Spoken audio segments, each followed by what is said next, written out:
Ayon, lumagapak po ang ratings ni Pangulong Bongbong Marcos, pero kay VP Sara Duterte, mataas pa rin sa 50% kaysa kay President Bongbong Marcos.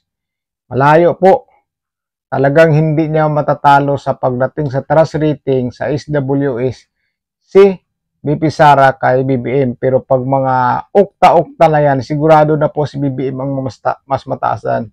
Alam na po natin yung ukta na yan. Pero pagdating dito sa SWS survey, pagkatapos ng yung rally na yan, ito, 2025, lumagapak dahil sa korupsyon, at kay VP Sara Duterte naman, medyo bumaba kunti pero mas mataas pa rin sa 53%.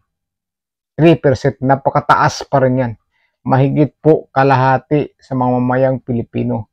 So, majority pa rin pabor o naniniwala kay VP Sara Duterte dahil sa kanyang kasipagan. Kahit kung ano-ano ang pinupukol sa kanya, tuloy-tuloy pa rin ang kanyang serbisyo. Ngayon, dito natin makikita na hindi talaga matatalo ni President Bongbong Marcos si VP Sara Duterte pagdating sa pagtitiwala ng taong bayan. Ayan, hindi po talaga niya mahabol. Pag SWS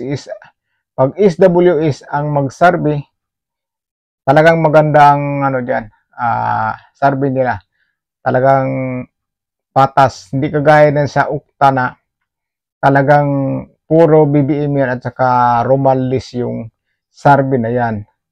So yun lang po mga kababayan, ano po bang masasabi nyo dito na yung presidente hindi po talaga mananalo pagdating sa trust rating kay VP Sara Duterte.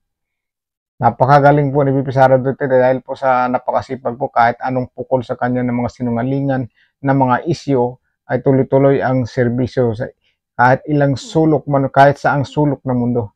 So yun lang po mga kababayan, at huwag niyo sana kalimutan mag-like, mag-subscribe kung hindi pa po kayo nakapag-subscribe sa akin channel. Maraming salamat po at ingat po kayo at maraming salamat sa panonood nyo.